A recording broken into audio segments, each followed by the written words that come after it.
And now, the Hall of Fantasy. Welcome to the Hall of Fantasy. Welcome to the series of radio dramas dedicated to the supernatural, the unusual, and the unknown. Come with me, my friends. We shall descend to the world of the unknown and forbidden, down to the depths where the veil of time is lifted, and the supernatural reigns as king. Come with me and listen to the tale of the Automaton.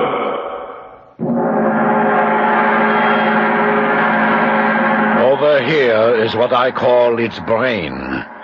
Put the power on, Elizabeth. Yes, Father. I've only begun on the binary system, but watch.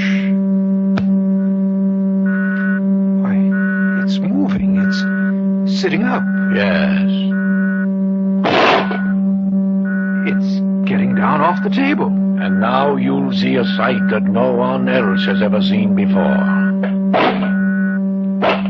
It's walking around the laboratory. Yes, you're witnessing the first movements of a new creation, superior to man in that it will never tire, a servant to man, for that will be its place in the future. A machine that looks like a man and will be able to think like one. The Hall of Fantasy will present the Automaton in just a moment. The Automaton. I first met Dr. Eric Ziegler at the Conference on Scientific Research. I knew of him, of course. His name was famous throughout the world as one of the foremost experts on automatic control. It was the closing session of the conference when he made his now famous speech. And in conclusion, gentlemen, may I say that mankind can expect his technological advance to continue. He can look forward to the future in the secure knowledge that his life will become easier and longer through the advances we make. That he will be free to direct his energies towards the conquering of new frontiers, bringing him closer to the day when he will stand alone over all the universe.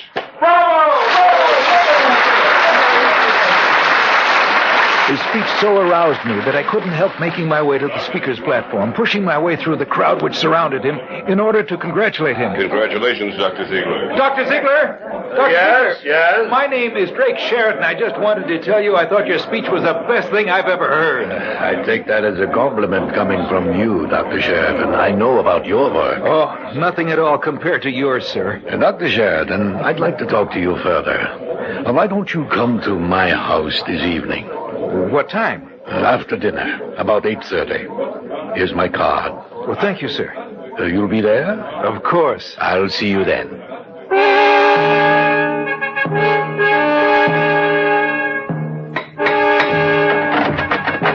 Yes? I came to see Dr. Ziegler. Oh, your name? Drake Sheridan. Oh, yes. He's been expecting you. Won't you come in? Thank you. Just follow me. Was the most interesting effect of all. A new paragraph. The success of the automaton of which I am speaking is dependent upon the excellence of the brain I can give him. My work has become so... Dr. Sheridan is here, Father. Oh, excuse me. I do hope you'll forgive me, Dr. Sheridan. Of course, sir. I was dictating my report on a project on which I am now working. Please be seated. And before I forget, this is my daughter, Elizabeth. How do you do? A pleasure. Thank you. Drink perhaps, Dr. Sheridan? Yes, I could stand one. Yes. Any particular preference? No. Would you do the honors, Elizabeth? Of course, Father. Dr. Sheridan, perhaps you're wondering why I asked you to come here. I have been, but I consider it a privilege and an honor to be here. Thank you for the compliment, but it wasn't necessary. You may be interested to know that I've followed your career quite closely. And from what I've gathered, you're a very intelligent young man. Well, thank you, Dr. Ziegler. I'm not complimenting you to make you feel comfortable, Dr. Sheridan. I mean what I say. Exactly Why did you ask me here, Dr. Ziegler? To talk to you, to see what kind of a person you are. And here are your drinks. Oh, thank you. Thank you, my dear. It's just right, Elizabeth. Yes. Dr. Sheridan, I'm going to be completely frank with you. I am working on a private project financed with my own money, completely divorced from my work at the Research Institute. Mm-hmm.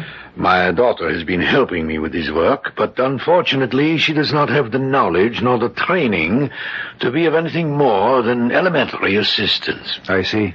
I am interested in finding an assistant who will devote his full time with me to the work I am doing. You mean you intend to leave the Institute? Yes. My work is finished there, and besides, I want to devote more time to this particular project of which I'm speaking. What's the nature of your work? Automatic control, of course. Would you be interested in working with me? It's a great honor, sir. I will make it worth your while. Well, I'd like to know exactly what you're working on before I make any decision. I believe I can trust you. I have a building some miles outside of the city which serves as my own personal research laboratory. We might as well drive out there. That is, if you're interested. Why, certainly am. Good. Elizabeth, get the car from the garage, please. We'll drive out tonight.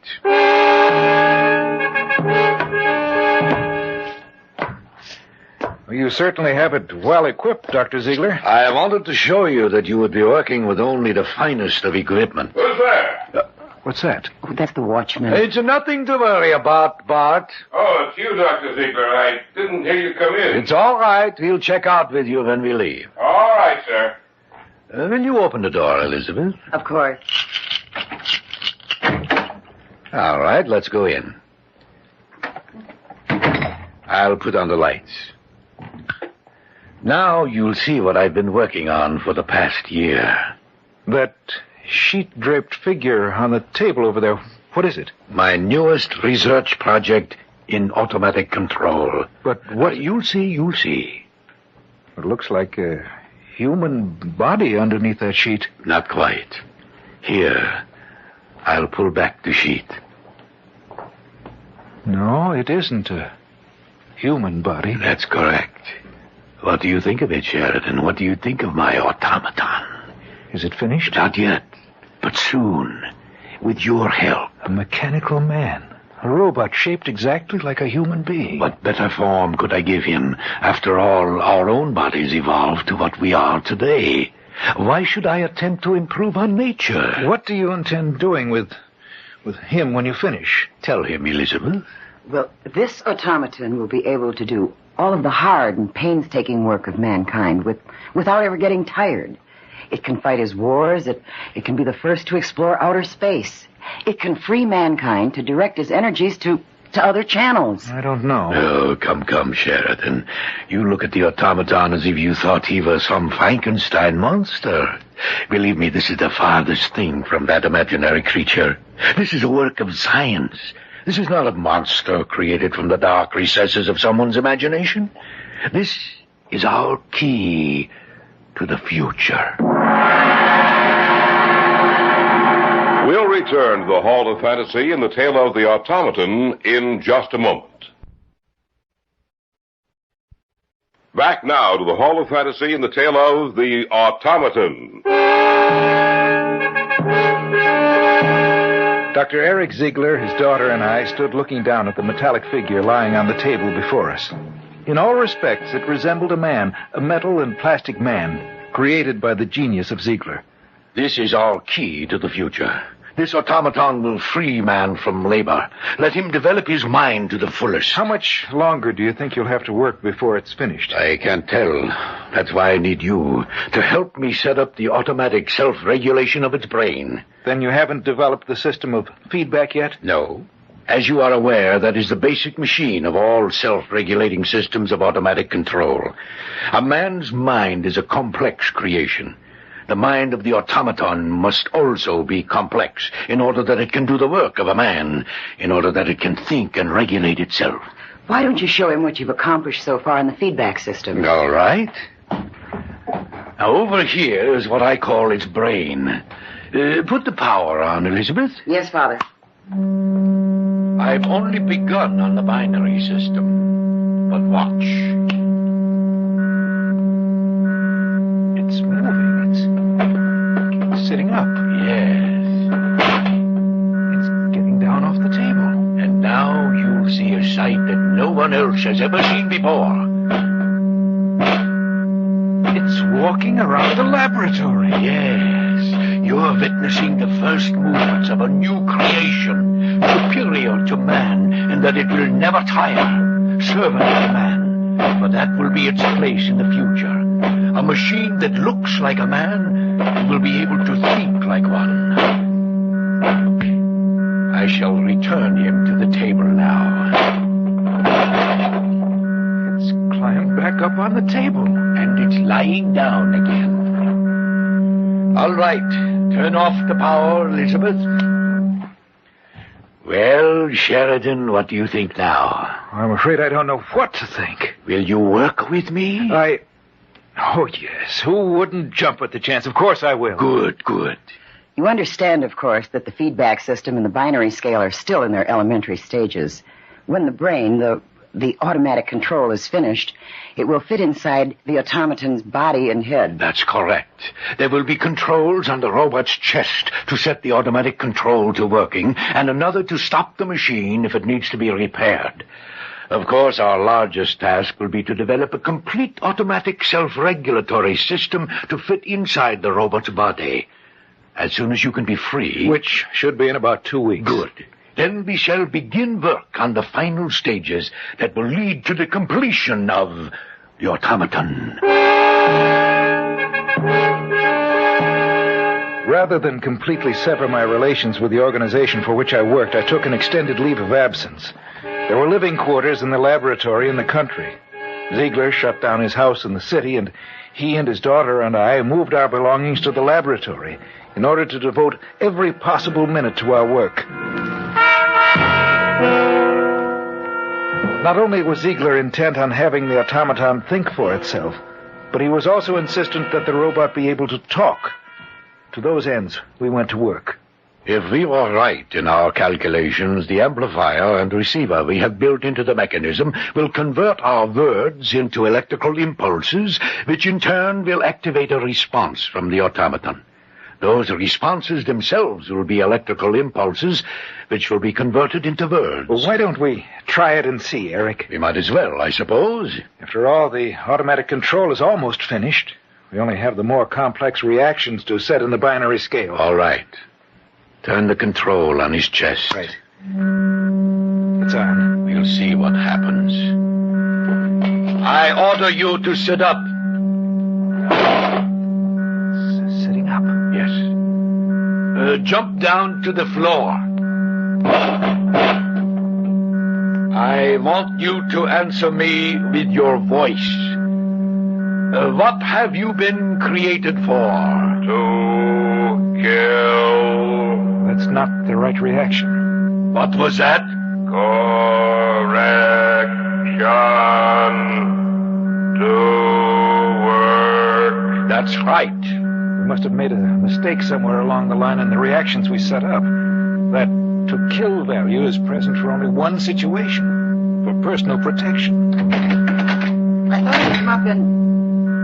What are you doing? Well, we're just conducting a test. Woman. That's correct. Woman. Stay back. Stay away from me. Elizabeth, be quiet. He wasn't going to hurt you. I'm sorry. When he started toward me, it frightened me. You see, he's stopped now. There's nothing to fear. Nothing to fear. Get back. Back to the table. Lie down again. Turn off the control, Drake. Right. What's the matter, Elizabeth? You're shaking. It's just that thing frightened me so. Those lenses that it has for eyes, there's something hypnotic about them. He looks so much like a man. I know he's made of plastic and metal, but Well, I fear him. Elizabeth, there's no sense getting emotional about this. There's nothing to be afraid of. I know you're right, Father, but... But what? But what would happen if you ever lost control of the automaton? That will never happen. But is it possible? Perhaps. We didn't do any more work on the automaton that day. We went into the city in the early evening to see a play, leaving the watchman at the laboratory to take care of things. We got back about 12 and were having a late snack. More coffee, Drake? Oh, yes. Please. I think it did us good to get away from here this evening. We've all been working too hard. Do you feel better now, Elizabeth? Oh, yes, Father, much better. Yeah. Tomorrow we can finish up with the automaton. Then we can show him, after suitable tests, of course, to the world. If we're successful, you ought to win a prize. What was that? Someone screamed. It came from upstairs. We'd better take a look. Who could it have been? The only other person up there is Bert, the watchman. There it is again. Hurry. Look! The door to the laboratory it's open. He must be in there. The lights are on. We'll see what's wrong in a second. All right.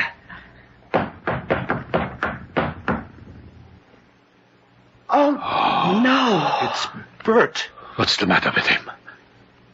His neck's been broken. Oh. He's dead. But how? I don't know, only... What's the matter? Look, we turned off the control on the robot when we left, didn't we? Of course we did. Why? Because now it's on, Eric. The control is on. You are listening to the tale of the Automaton on this week's journey down the corridors of the Hall of Fantasy. We'll return to our story in just a moment. And now, back to our story. An original tale of fantasy entitled The Automaton.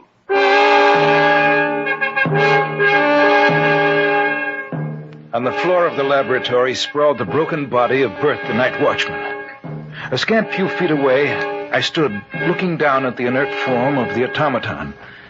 Before we had left the laboratory, we had turned off the control, and now we found it on.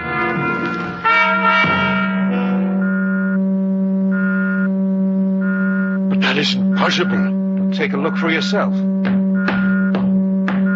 The control is on. But we turned it off before we left. Are you sure? Of course, I turned it off myself.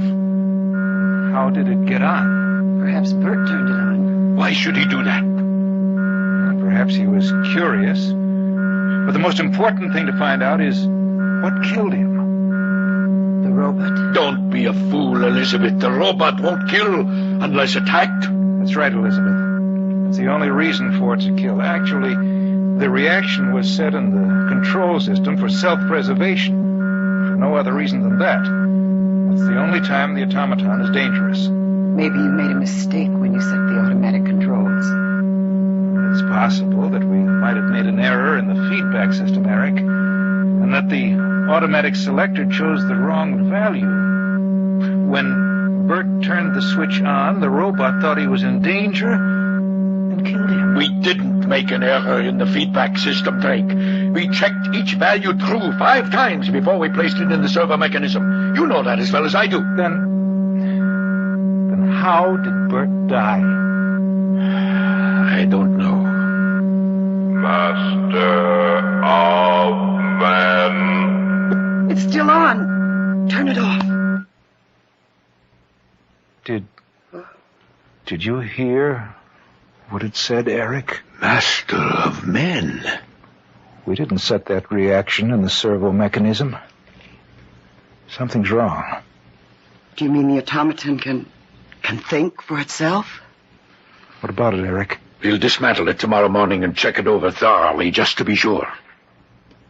What about Bert? We'll merely explain to the authorities that he died in an accident here at the laboratory. We can do that in the morning, too. Now we all need a good night's sleep. Don't you think we ought to move him out of here? Well, they may want to look at his body, Elizabeth. Besides, nothing more can happen to him.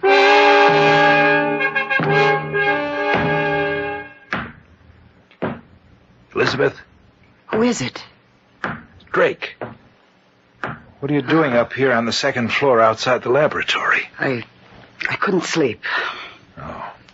Well, neither could I.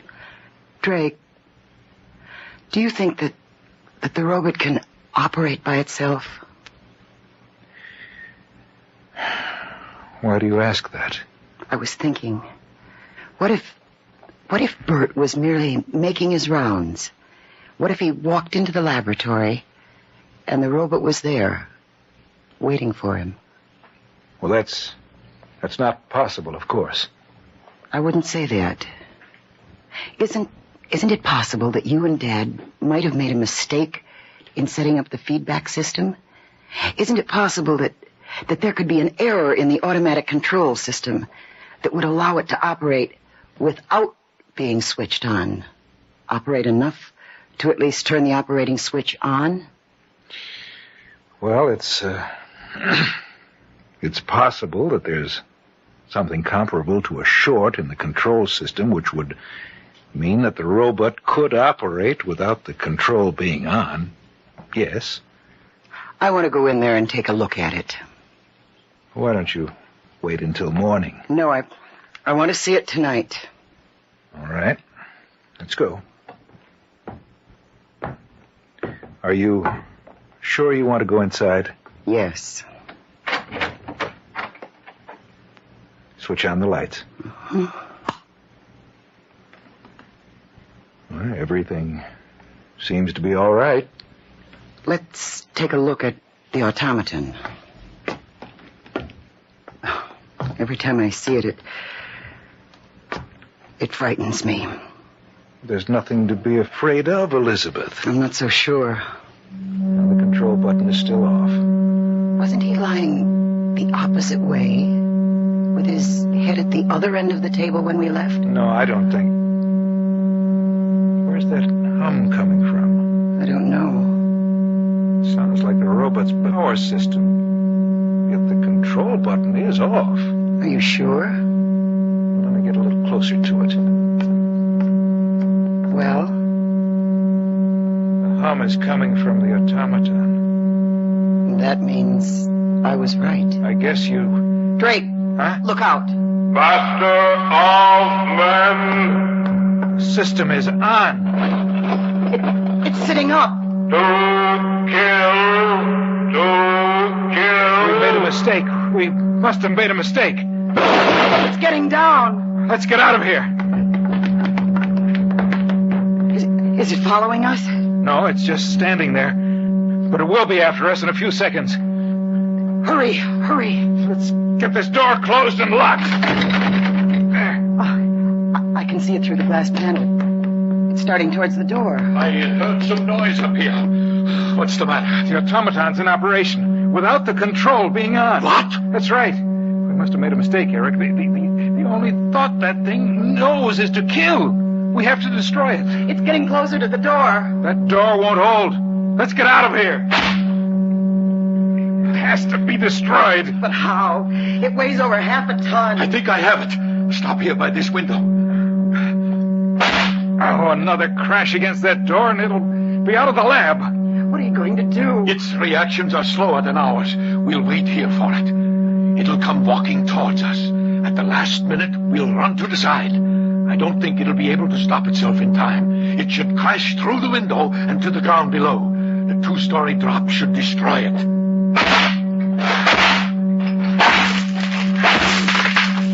The door is down. I hope your plan works. And if it doesn't, Then we'll have to think of something else. Here he comes. it's looking up and down the hallway for us. Over here! Over here! It sees you. Here it comes. To kill. It's getting closer. When do we move away? Not yet. Master of men, kill all men. It's only a few feet from us. How soon? In a moment. To kill. Now!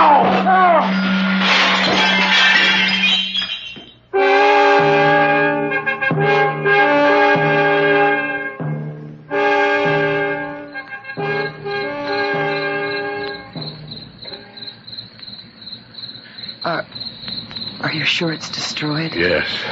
The fall completely destroyed the automatic control. You're looking at nothing but a pile of metal. What do you intend doing? Starting all over again. Somewhere along the line, we made a mistake. We have to find that mistake and correct it. We don't want a master of men, but a servant of men. Someday, I don't know when, but someday, we'll be successful. And then one of mankind's most useful servants will be the Automaton.